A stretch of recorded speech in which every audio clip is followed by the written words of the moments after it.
Bonjour à tous, je vous retrouve pour ce deuxième jour de travail, aujourd'hui à la plage, hein, avec ici une petite étoile de mer, vous voyez.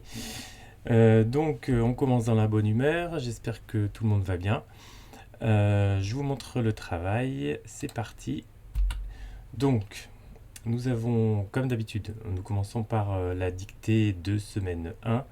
Donc, il faut bien écouter la dictée, ensuite l'écrire sur le cahier et la relire en écoutant les conseils donnés. Donc, comme d'habitude, on fait des pauses, on retourne en arrière, on écoute bien plusieurs fois la phrase, plusieurs fois les mots. Vous avez tout le temps qu'il vous faut. Donc, on enchaîne ensuite par le français. Alors, c'est la suite du travail d'hier. Hier, nous avons appris à écrire une phrase longue, en commençant d'abord par une phrase très courte. Donc, on avait écrit 3 mots. Nous avons ensuite rallongé cette phrase en répondant petit à petit à des questions. Et nous avons obtenu une phrase beaucoup plus longue avec beaucoup plus de détails qui répondait à toutes les questions que l'on se posait. Donc aujourd'hui c'est le même principe mais on va l'appliquer à une image. Donc vous avez ici une belle image d'un écureuil et d'une mésange. Donc regarde bien cette image. Le titre c'est l'écureuil et la mésange. Alors j'ai mis le titre parce que peut-être que vous allez utiliser ce vocabulaire là dans votre première phrase. Car le premier travail, c'est d'écrire une phrase courte, 5 mots maximum. On peut écrire une phrase courte ici en regardant l'image en utilisant 5 mots maximum. C'est-à-dire on ne peut pas dépasser au départ ces 5 mots. C'est 5, 4, 3. Je pense qu'avec 5, on est bien. Une fois que vous avez écrit cette phrase qui contient 5 mots, alors quand on compte les mots, on compte le L apostrophe, on compte le la, on compte un, une, tout ça, ça compte comme un mot. Donc comptez bien vos mots. Mais ensuite, on va rallonger la phrase en te posant des questions. Donc d'abord, on va se poser la question où ça se passe. On va y répondre, on va rajouter ça à la phrase. Ensuite, on se posera la question quand, puis la question comment et la question pourquoi. Je veux voir toutes les réponses à ces questions-là dans votre phrase, qui va donc être de plus en plus longue. À la fin, vous aurez une phrase longue.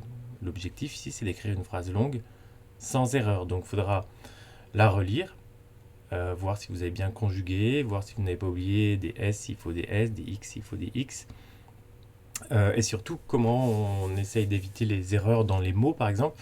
On essaie d'utiliser des mots qu'on connaît bien, que vous connaissez bien, que vous savez écrire. Ou alors, si vous avez des mots, vous utilisez des mots plus compliqués, c'est intéressant aussi, parce que là, il va falloir aller peut-être les chercher dans le dictionnaire ou sur Internet, puisque vous faites votre travail en ligne.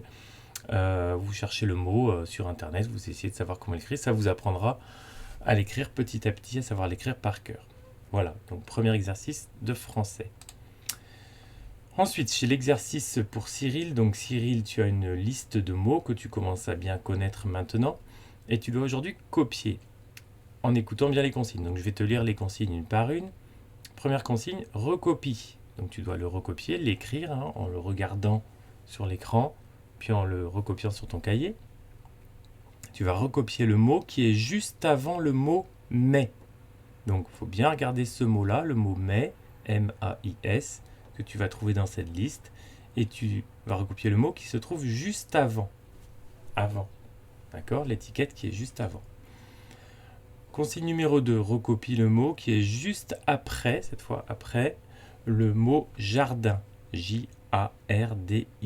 Donc tu vas chercher le mot jardin et tu recopieras le mot qui est juste après.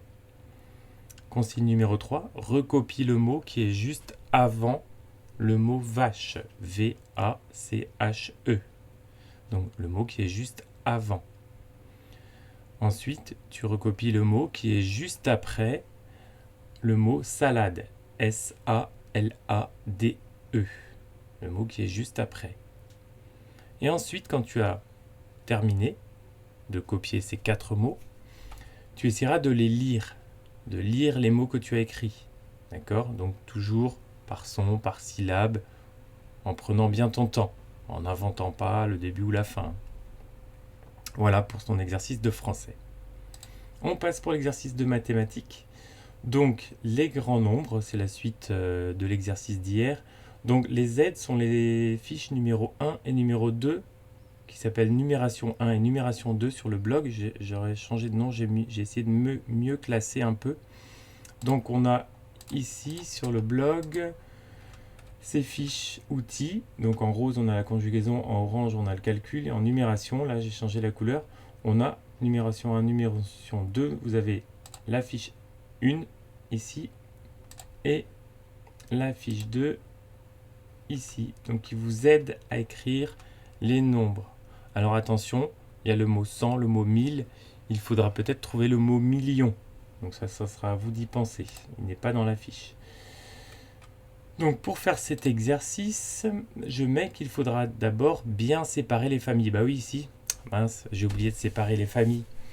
Donc j'ai fait exprès bien entendu. Donc ici, il n'y a pas de séparation à faire, il y a 3 chiffres. On sait qu'on doit grouper les chiffres par 3 en partant de la fin. Je vais vous l'expliquer juste après.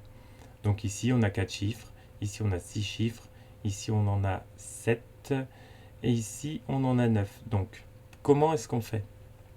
Vous allez lire le nombre en mathématiques déjà, peut-être en le plaçant dans le tableau pour ceux qui ont des difficultés, en le lisant déjà à l'oral, et ensuite il faudra l'écrire avec des lettres, donc grâce à la fiche outil numération. Mais d'abord, je prends cet exemple-là, on a un nombre qui a 1, 2, 3, 4, 5, 6, 7 chiffres. Vous allez devoir les séparer. Alors, la méthode, c'est je pars de la fin, je les groupe comme ça par 3. Ici, j'ai un groupe de 3, soit je peux entourer si vous voulez, ou juste faire des points en dessous. Voilà, un groupe de 3, un groupe de 3, et là, on n'a pas un groupe de 3 puisqu'il nous en reste qu'un. Donc, on part bien de la fin. Donc, on a 3 groupes. Donc, forcément, on a 3 familles. Ici, on aura la famille des millions. Ici, on aura la famille des 1000. Donc, je ne dois pas l'écrire dans les millions. Et ici, j'ai les unités simples. OK? Voilà. Donc, c'est comme ça que vous devrez le faire pour tous les nombres que j'ai écrits. Et ensuite, vous les placez bien dans les familles et vous les lisez. Vous utilisez la fiche outil pour savoir comment les écrire. Voilà. Ensuite, pour Cyril, j'ai donc la suite de l'exercice d'hier. Donc, même chose, hein, on regarde le nombre de billes, on l'écrit en dessous. Ici, même chose. Alors ici, la nouveauté, c'est qu'il n'y a pas, le résultat n'est pas écrit, ce soit à toi de compter. Donc, 3 d'un côté, 6 de l'autre. On met ensemble, soit tu fais des petits ronds, soit tu prends des crayons, des jetons, tu manipules et tu trouveras le résultat.